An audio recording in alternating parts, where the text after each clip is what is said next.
ഓം സായിറാം. എല്ലാവർക്കും സായി കൃപാവാണിയിലേക്ക് സ്വാഗതം. ഇന്ന് ഞാൻ പറയാൻ പോകുന്നത് ഇതും ഒരു ഡൗട്ടുമായിട്ട് ബന്ധപ്പെട്ട ഒരു വീഡിയോ ആണ് കേട്ടോ. നമ്മൾ പലർക്കുമുള്ള ഒരു സംശയമാണ്, നമ്മുടെ ഓരോരോ പ്രാർത്ഥനകൾ, ഓരോരോ ആവശ്യങ്ങൾ അല്ലെങ്കിൽ ജീവിതത്തിലുണ്ടാകുന്ന ബുദ്ധിമുട്ടുകൾ അതെങ്ങനെയാണ്, ഏത് രീതിയിലാണ് ബാബയോട് പ്രാർത്ഥിക്കേണ്ടത്, അതിന് പ്രത്യേക രീതികളുണ്ടോ, എങ്ങനെ പ്രാർത്ഥിച്ചാലായിരിക്കാം ബാബ അത് സ്വീകരിക്കുന്നതെന്നൊക്കെ. അപ്പോൾ നമ്മുടെ എല്ലാ സംശയങ്ങൾക്കുമുള്ള ഉത്തരമെന്ന് പറയുന്നത് എപ്പോഴും സായി സച്ചരിത്രയിലുണ്ട് എന്നുള്ളതാണ്.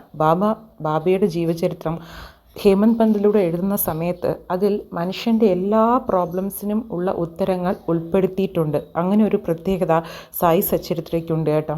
നമ്മുടെ ഈ സംശയത്തിനും അതുപോലൊരു ഉദാഹരണം ബാബ സായി സച്ചരിത്രയിലൂടെ നമുക്ക് തരുന്നുണ്ട്.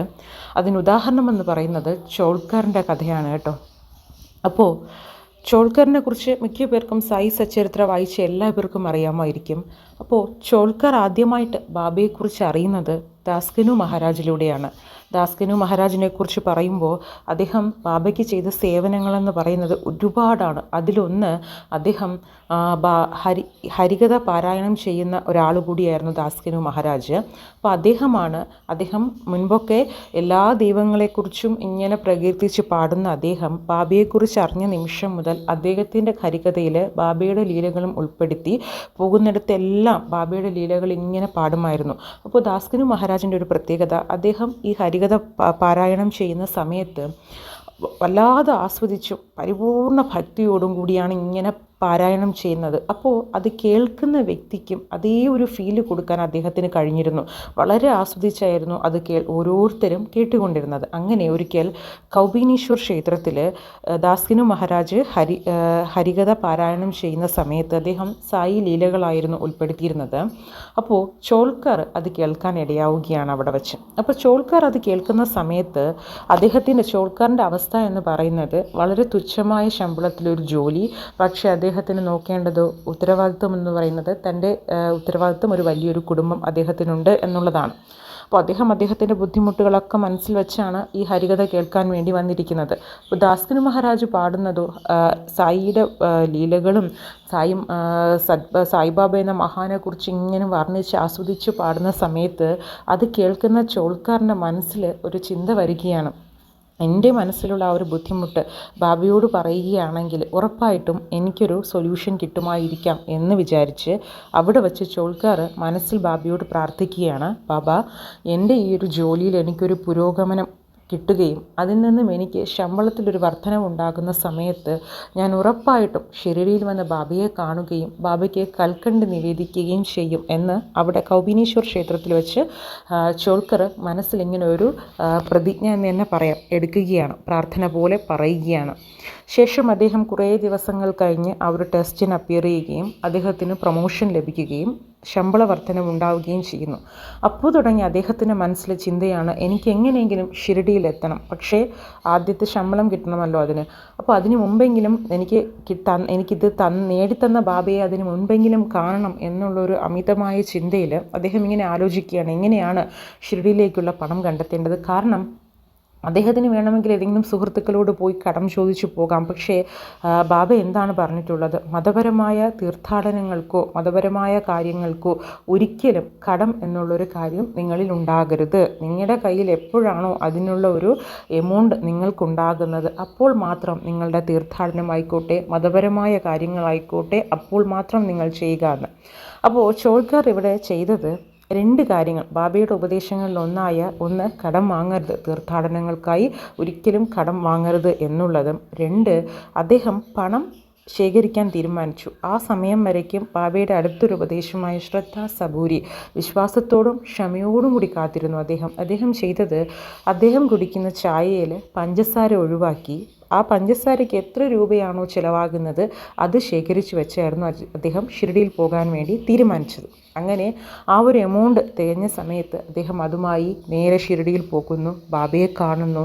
ദ്വാരകാമയിൽ പോയി ബാബയെ കണ്ട ഉടനെ സാഷ്ടാംഗ നമസ്കാരം ചെയ്ത് ബാബയ്ക്കും അവിടെയുള്ള എല്ലാ ഭക്തന്മാർക്കും കൽക്കണ്ട് പ്രസാദമായി കൊടുക്കുന്നു. അപ്പോൾ തിരിച്ച് ബാബയോടൊപ്പം നിൽക്കുന്ന ബാബ ഒരുപാട് ഉപദേശങ്ങൾ ചോൾക്കാറിന് കൊടുക്കുന്നു. ഇതെല്ലാം കഴിഞ്ഞ് അദ്ദേഹം തിരികെ വരാൻ വേണ്ടി ബാബയോട് അനുവാദം ചോദിക്കുന്ന സമയത്ത് ബാബു സാഹിബ് ജോഗിനോട് പറയുകയാണ്, ബാബു, ചോൾക്കാരന് പോകുന്നതിന് മുമ്പ് ഒരു ഗ്ലാസ് നിറയെ ചായയും അതിൽ നിറയെ പഞ്ചസാരയും ഇട്ട് കൊടുക്കാൻ പറയുകയാണ്. അപ്പോൾ ഇത് കേട്ടപ്പോൾ ചോൾക്കാരന് വളരെ സന്തോഷമായി. കാരണം അദ്ദേഹം ആ ഒരു പഞ്ചസാര ഒഴിവാക്കി അതിനുള്ള ഒരു പൈസയുമായിട്ടാണ് ഇവിടെ വന്നിരിക്കുന്നതെന്ന് ബാബ എങ്ങനെയാണ് അറിഞ്ഞത്? അപ്പോൾ ബാബ ഒരു സർവാന്തരയാമിയാണ് അല്ലേ? അപ്പോൾ അതുപോലെ തന്നെ ബാബയുടെ മുൻപിൽ വെച്ചല്ല ചോൾക്കാരൻ്റെ പ്രാർത്ഥന, എനിക്കൊരു ജോലിയിൽ മെച്ചപ്പെട്ട ഒരു പ്രൊമോഷൻ ഉണ്ടാകണം, മെച്ചപ്പെട്ട ഒരു വരുമാനം ലഭിക്കണം എന്നൊരിക്കലും ബാബയെ കണ്ട് നേരിട്ട് പറഞ്ഞതല്ല. സ്വന്തം തൻ്റെ മനസ്സിലാണ് ആ പ്രാർത്ഥന ഉണ്ടായിരുന്നത്. അതും ബാബ അറിഞ്ഞിരിക്കുന്നു. താൻ പഞ്ചസാര ഒഴിവാക്കി ആ ഒരു പണം കൊണ്ടാണ് ഷിർഡിയിലെത്തിയതെന്നും ബാബ മനസ്സിലാക്കിയിരിക്കുന്നു അല്ലേ? അപ്പോൾ ഇതിൽ നിന്നും നമുക്ക് എന്താണ് മനസ്സിലാക്കേണ്ടത്? നമ്മുടെ പ്രാർത്ഥനകൾ ബാബ സ്വീകരിക്കണമെങ്കിൽ ഒരിക്കലും അതിന് ഇന്ന രീതികളെന്നോ പ്രത്യേകമായ ഒരു പ്രാർത്ഥനാ രീതിയെന്നോ ചിട്ടയായ ഒരു പ്രാർത്ഥനാ രീതി കൊണ്ട് മാത്രമേ എൻ്റെ പ്രാർത്ഥനകൾ ബാബ സ്വീകരിക്കുകയുള്ളൂ, അല്ലെങ്കിൽ എനിക്കായി ബാബ ഉണ്ടാവുകയുള്ളൂ എന്നൊന്നുമില്ല. ആത്മാർത്ഥമായിട്ടുള്ള ഭക്തിയോടുകൂടി ന്യായമായുള്ള എല്ലാ ആവശ്യങ്ങൾക്കും ഉറപ്പായിട്ടും ബാബ നമ്മുടെ ഒപ്പം ഉണ്ടായിരിക്കും. അതിന് ബാബ തന്നിരിക്കുന്ന 11 വാഗ്ദാനങ്ങളിൽ ബാബ പറയുന്നുണ്ട്, എൻ്റെ ഭക്തന് ഒരാവശ്യം വരുമ്പോൾ 7 കടൽ താണ്ടിയും ഞാൻ അവൻ്റെ മുൻപിൽ പ്രത്യക്ഷപ്പെട്ടിരിക്കുമെന്ന്. അതാണ് നമ്മൾ എപ്പോഴും ഓർക്കേണ്ടത്. കാരണം നമ്മുടെ ആവശ്യം ന്യായമാണെങ്കിൽ, നമ്മുടെ പ്രാർത്ഥന ആത്മാർത്ഥമാണെങ്കിൽ ഉറപ്പായിട്ടും ആ ഒരു കാര്യം എത്ര വൈകിയാലും നടക്കേണ്ടുന്ന സമയത്ത് ബാബ അത് നമ്മുടെ മുൻപിൽ എത്തിച്ചിരിക്കും. അതിന് നമ്മൾ വലിയ വലിയ നൈവേദ്യങ്ങൾ കൊടുക്കണമെന്നോ വലിയ വലിയ കാര്യങ്ങൾ ബാബയ്ക്ക് കാഴ്ചവെച്ചാൽ മാത്രമേ നമ്മുടെ ഭക്തി ബാബ ഏറ്റെടുക്കുകയുള്ളൂ എന്നൊന്നുമില്ല കേട്ടോ. നമ്മൾ ആത്മാർത്ഥമായ ശുദ്ധമായ ഒരു മനസ്സ് മാത്രമേ നമുക്ക് വേണ്ടൂ. അതുപോലെ തന്നെ നമുക്ക് നമ്മുടെ പ്രോബ്ലംസ് പറയാൻ ഏറ്റവും നല്ല വഴി ബാബ തന്നെ പറഞ്ഞിട്ടുണ്ട്, നാമസ്മരണ. വെറും സായി സായി എന്ന് മാത്രം നാമസ്മരണ ചെയ്താലും, അല്ലെങ്കിൽ ഷിർഡിയിലുള്ള ആൾക്കാരുടെ പ്രത്യേകത എന്തായിരുന്നു? എല്ലാ ജോലികൾ ചെയ്യുമ്പോഴും അവർ എപ്പോഴും ബാബയുടെ പാട്ടുകൾ പാടിയിരുന്നതായും ബാബയെക്കുറിച്ച് പറഞ്ഞുകൊണ്ടാണ് അവരുടെ ഓരോ ജോലികളും അവർ ചെയ്തിരുന്നതായും നമ്മൾ സച്ചരിത്രത്തിൽ തന്നെ വായിക്കുന്നുണ്ട്. അതിനർത്ഥം എന്താണ്? നമ്മൾ എല്ലാ കാര്യങ്ങൾ ചെയ്യുമ്പോഴും ബാബയിൽ സമർപ്പിച്ച് ചെയ്യുക. ബാബ തന്നെ പറഞ്ഞിട്ടുണ്ട്, എൻ്റെ ഭക്തൻ എവിടെയായിരുന്നാലും അവൻ ചെയ്യുന്ന ഓരോ കാര്യങ്ങളും ഞാൻ സദാ അറിഞ്ഞുകൊണ്ടിരിക്കുന്നു. അപ്പോൾ നമ്മുടെ ജീവിതത്തിൽ എന്തൊക്കെ കാര്യങ്ങളുണ്ടായിരുന്നാലും അത് ബാബയിൽ സമർപ്പിച്ച് ചെയ്യുന്ന സമയത്ത് ഉറപ്പായിട്ടും ബാബ നമ്മുടെ പ്രാർത്ഥന ഏറ്റെടുക്കും. അതിന് വളരെ പ്രത്യേക രീതിയിലുള്ള ചടങ്ങുകളൊന്നും ആവശ്യമില്ല കേട്ടോ. അപ്പോൾ അങ്ങനെ ചിന്തിക്കുന്നവർ, നിങ്ങൾ ഏത് രീതിയിലാണ് പ്രാർത്ഥിക്കേണ്ടത്, എൻ്റെ പ്രാർത്ഥന തെറ്റായതുകൊണ്ടാണോ എൻ്റെ പ്രാർത്ഥനകൾ ഫലിക്കാത്തത് എന്നൊന്നും ചിന്തിക്കേണ്ട. നടക്കേണ്ടുന്ന സമയത്ത് നല്ല രീതിയിൽ ബാബ നിങ്ങളുടെ പ്രാർത്ഥന ഏറ്റെടുത്ത് നടത്തിത്തരും. അതുവരയ്ക്കും ക്ഷമയോടും വിശ്വാസത്തോടും ബാബയുടെ സമയത്തിനായി കാത്തിരിക്കുക കേട്ടോ. അപ്പോൾ എല്ലാവർക്കും എല്ലാവിധ നന്മകളും നേരുന്നു. ഒപ്പം നിങ്ങൾക്ക് എന്തെങ്കിലും ഒരു ഡൗട്ട്, ഇതുപോലുള്ള എന്തെങ്കിലും ഡൗട്ട്സ് ഉണ്ടെങ്കിൽ കമൻസിൽ നിങ്ങൾക്ക് ഫ്രീ ആയിട്ട് എഴുതാം. അതിനെക്കുറിച്ച് എനിക്കറിയാവുന്നതാണെങ്കിൽ ഇതുപോലുള്ള എക്സ്പ്ലനേഷൻസ് തരാം. അതുകൊണ്ട് നിങ്ങൾക്ക് എന്തെങ്കിലും ഡൗട്ട്സ് ഉണ്ടെങ്കിൽ കമൻസിൽ എഴുതി അറിയിക്കുക കേട്ടോ.